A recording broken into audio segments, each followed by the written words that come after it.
దేవదొడ్డి గ్రామ పంచాయతీ సర్పంచ్ బైరెడ్డిపల్లి మండలం అమీర్ జాన్ వైకాపా నేతల అధికార బలంతో అక్రమ అరెస్టుకు గురైన బైరెడ్డిపల్లి మండలం దేవదొడ్డి పంచాయతీ సర్పంచ్ భర్త అమీర్ జాన్ను అన్నమయ్య జిల్లాలోని మదనపల్లె సబ్ జైల్లో ములాఖత్లో కలిసిన అనంతరం మీడియా సమావేశంలో వివరాలు వెల్లడించారు మాజీ మంత్రి ఎన్ అమర్నాథ్ రెడ్డి. అక్రమంగా జైలు పంపించారు. దీని పూర్వాపరాలు చూస్తే 2007 నుంచి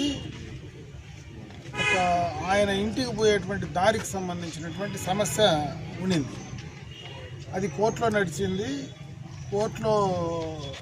కింద కోర్టులో ఇతనికే ఫేవరబుల్గా జడ్జిమెంట్ వచ్చింది. మళ్ళా హైకోర్టుకు వాళ్ళు అప్పీల్ చేశారు, అప్పర్ కోర్టుకు అప్పీల్ చేశారు. అప్పర్ కోర్టులో కూడా ఇతనికి ఫేవరబుల్గా జడ్జిమెంట్ వచ్చింది. ఆ తర్వాత వీళ్ళు క్యాబినెట్ వేసి యాజ్ ఇట్ ఈజ్గా పోతూ ఉండింది. అవతల పక్క అధికార పార్టీకి సంబంధించినటువంటి నాయకులు,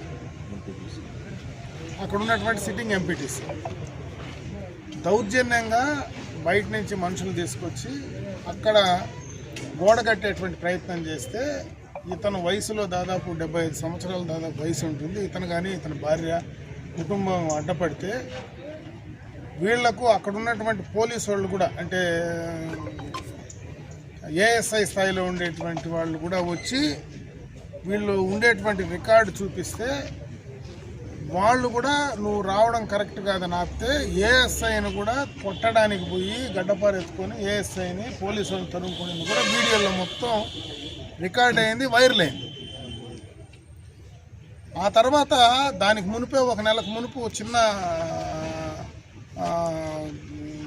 మాటల గలాట జరిగితే దానిపైన కేసులు పెట్టారు.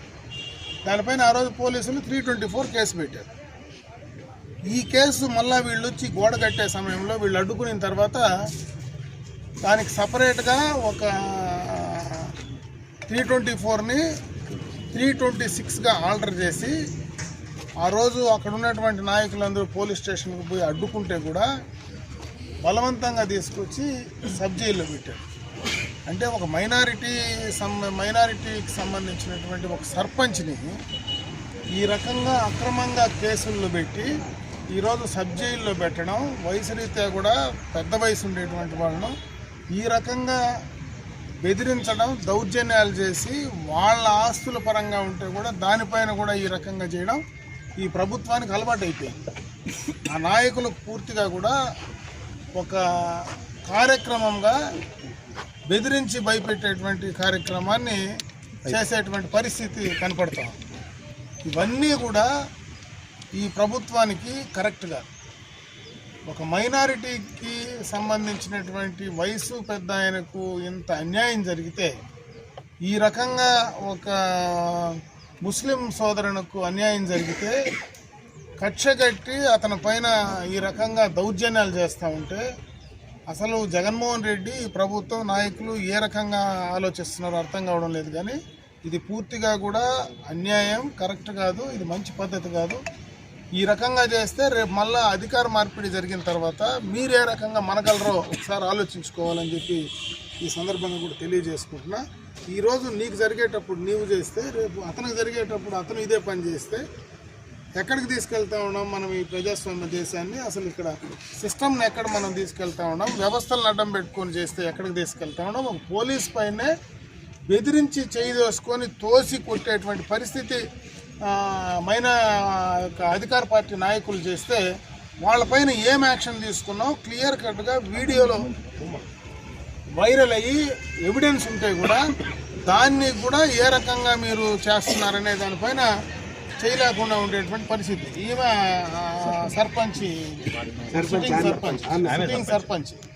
సర్పంచ్ భర్తే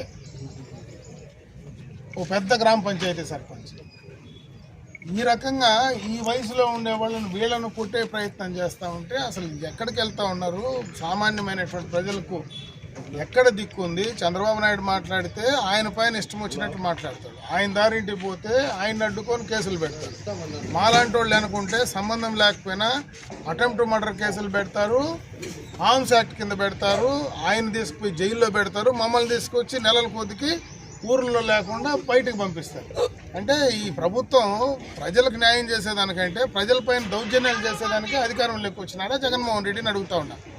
నేను చెప్పేది కాదు, సొంతం చెల్లెలు ఈరోజు మాట్లాడింది, నిన్న మాట్లాడింది, వాళ్ళ చిన్న ఆయన కూతురు నిన్న మాట్లాడింది, తోడబుట్టినోళ్ళు వాళ్ళ తల్లి ఈ రకంగా మాట్లాడుతూ ఉంటే అసలు ఇప్పటికైనా కనీసం వీళ్ళకు బుద్ధి వస్తుందా రాదని అర్థం కావడంలే. క్లియర్ కట్గా ఆమె మాట్లాడిన మాటలు ఒకసారి ఈ రాష్ట్రంలో ఉండేటువంటి ఆలోచించగలిగినటువంటి ప్రజాస్వామ్య దేశంలో ఉండేటువంటి ఆలోచించగలిగినటువంటి ఏ ఒక్క ఓటర్ కానీ ఏ ఒక్క ప్రజలు కానీ పూర్తిగా జగన్మోహన్ రెడ్డికి అసలు పూర్తిగా ఈ రాష్ట్రం నుంచి తరిమి కొట్టాల్సిన పరిస్థితి ఉంది రాజకీయంగా. అంత దారుణంగా ఈరోజు ఈ ప్రభుత్వం జగన్మోహన్ రెడ్డి గారు వ్యవహరిస్తూ ఉన్నారనడానికి ఇంతకంటే నిదర్శనాలు ఏమి లేవు. ముఖ్యంగా నీ ఇంట్లో వాళ్ళకే న్యాయం చేయలేక నీ దగ్గర ఉండేటువంటి నాయకులను, నీ దగ్గర ఉండేటువంటి అధికార పార్టీకి సంబంధించినటువంటి నాయకులందరినీ నీలాగే తయారు చేసేటువంటి పరిస్థితి ఈరోజు కనపడతా ఉంటే ఏ రకంగా ఉందో అర్థం చేసుకోమని చెప్పి నేను తెలియజేసుకుంటాను.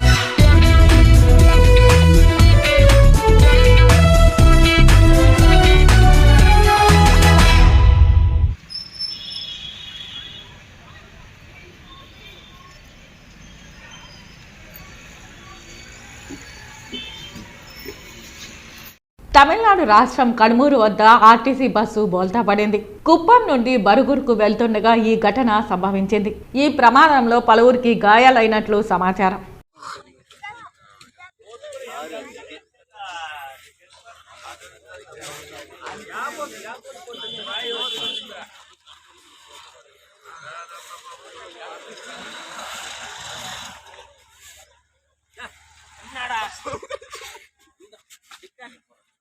இந்த மாதிரி ஓட்டணும் வண்டி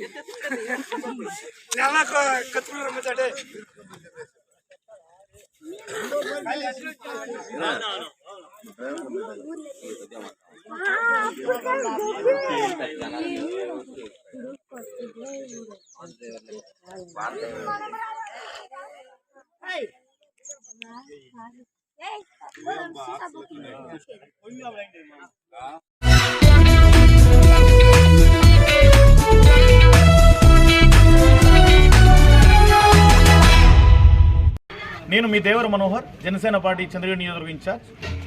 ఈరోజు చంద్రగిరి చంద్రగిరి ఇన్ఛార్జ్ దేవర మనోహర్ ఆధ్వర్యంలో పవన్ కళ్యాణ్ నాయకత్వం, జనసేన పార్టీ సిద్ధాంతాలు నచ్చి చంద్రగిరి నియోజకవర్గం రామచంద్రాపురం మండలం సీకేపల్లి పంచాయతీలోని చిట్టత్తూరు గ్రామానికి చెందిన పురుషోత్తం నేతృత్వంలో మండల అధ్యక్షులు సంజీవి హరి అధ్యక్షతన దాదాపు 100 మందికి పైగా కుటుంబాల ప్రతినిధులు అధికార వైసీపీ పార్టీ నుండి జనసేన పార్టీలోకి చేరారు.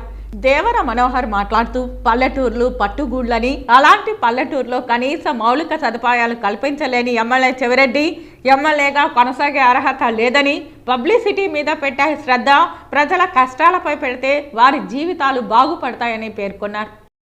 నేను మీ దేవర మనోహర్, జనసేన పార్టీ చంద్రగిరి నియోజకవర్గ ఇన్ఛార్జ్. ఈరోజు చంద్రగిరి నియోజకవర్గంలో ఒక శుభదినమైంది.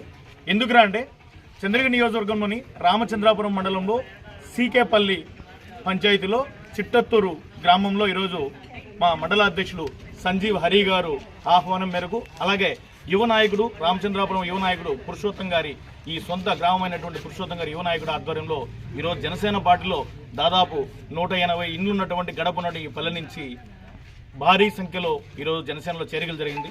యువత, ముఖ్యంగా పెద్దలు, చాలా అనుభవం ఉన్న వ్యక్తులు, అదేవిధంగా మహిళ, యువత అందరూ కూడా మామూలుగా జనసేన పార్టీ అంటే యువతే అనుకున్నాం. ఈరోజు చాలా సంతోషంగా ఉంది. మహిళలు ఇంతమంది ముందుకు రావడం జనసేన పార్టీకి, పవన్ కళ్యాణ్ మీద అభిమానంతో, పవన్ కళ్యాణ్ గారు మాత్రమే ఈ రాష్ట్రాన్ని అప్పుల ఆంధ్రప్రదేశ్ని అభివృద్ధి ఆంధ్రప్రదేశ్గా చేయగల ఏకైక వ్యక్తిని నమ్మి ఈరోజు పెద్ద ఎత్తున యువత, మహిళలు, అలాగే పెద్ద వ్యక్తులు, ఆల్రెడీ వివిధ పార్టీలోంచి ఉన్న వ్యక్తులందరూ కూడా కానీ జనసేన పార్టీలో చేరడం జరిగింది.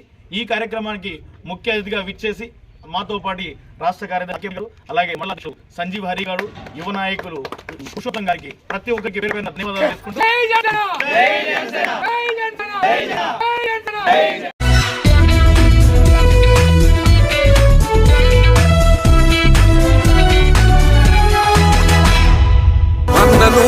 గెలిచేదయ్య యుద్ధం నీ జెండనే మా భుజమున మోస్తాం ఎవడొస్తాడని ఎదురుగా చూద్దాం వైసీపీ జెండన ఎగరేస్తాం నీ పొత్తు అనగోరిన గుండెతో అన్నో ఎవడొద్దు మాకు నువ్వు ఉంటే చాలన్నో గుంపులు గుంపులు వచ్చిన సింహం ఎప్పుడు సింహ జెండలు జత కట్టడమే మీ ఎజెండో జనగుండల గుడి కట్టడమే జగను ఎజెండో బలిరా బలి బలిరా బలిరా పులి వెందులలో పుట్టిందా పులిరా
దయచేసి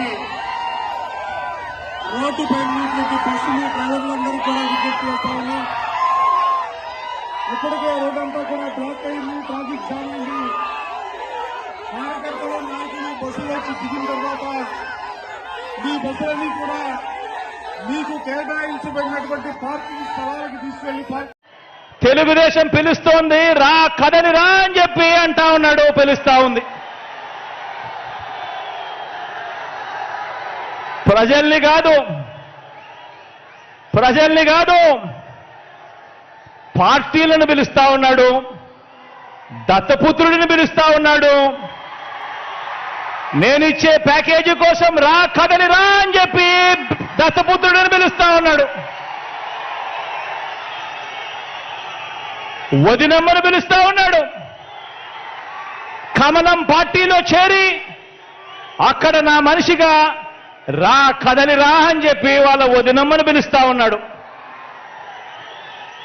రాష్ట్రాన్ని అన్యాయంగా అడ్డగోలుగా విడగొట్టిన రాష్ట్ర ద్రోహుల పార్టీని వైఎస్ఆర్ గారి మరణం తర్వాత ఆయన పేరును కూడా అన్యాయంగా ఛార్జ్షీట్లో పెట్టిన నమ్మక ద్రోహుల పార్టీని 4 ఓట్లు చీల్చినా చాలు నువ్వు కూడా రా కదలి రా అని చెప్పి చంద్రబాబు నాయుడు గారు పిలుస్తా ఉన్నాడు. మహాభారతము మన కర్మ ఏమిటంటే మన రాష్ట్రంలో రామాయణము మహాభారతము ఈ రెండింటిలోని ఉన్న విలన్లంతా కూడా ఓ చంద్రబాబు నాయుడు గారి రూపేనా, ఓ ఈనాడు రూపేనా, ఓ ఆంధ్రజ్యోతి రూపేనా, ఓ టీవీ5 రూపేనా, ఓ దత్తపుత్రుడి రూపేనా, ఇతర పార్టీల్లో ఉన్న చంద్రబాబు నాయుడు గారి కోవొట్టులు, ఇంతమంది తోడేళ్లందరూ కూడా ఏకమై మీ జగన్ చుట్టూ బాణాలు పట్టుకొని రెడీగా ఉన్నారు. ఈరోజు ఆంధ్ర రాష్ట్రంలో చూస్తా ఉన్న పరిస్థితులు గమనిస్తే, కానీ ఈ సీను వారి వైపు నుంచి చూస్తే ఈ సీను ఎలా కనిపిస్తుంది అంటే జగన్ ఒంటరివాడిలా కనిపిస్తాడు.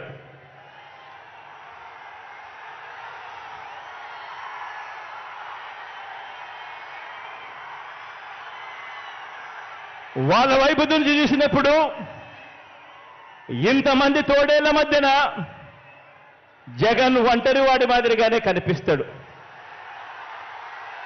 కానీ నిజమేమిటి అనంటే ఇక్కడ కనిపిస్తా ఉన్నదే నిజం.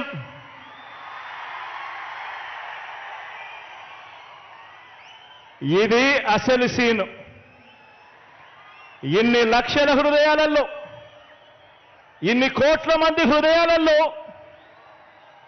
మీ జగన్ మీ గుండెల్లో మీరు స్థానమిచ్చి, మీ ఇంటి బిడ్డగా మీ జగన్ మీ గుండెల్లో. మీరు గత ఎన్నికల్లో బటన్ నొక్కి పెట్టెలో బంధించిన చంద్రముఖి బెడద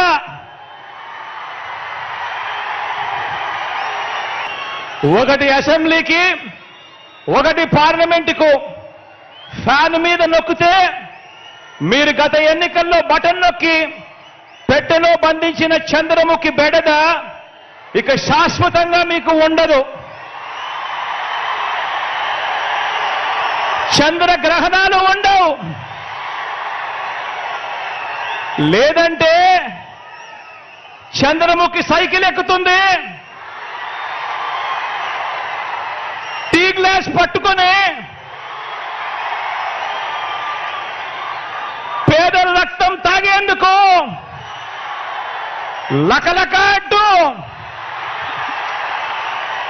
ఇంటింటికి వచ్చి అబద్ధాలతో, మోసాలతో ఒక డ్రాకులా మాదిరిగా మీ తలుపు తడుతుంది.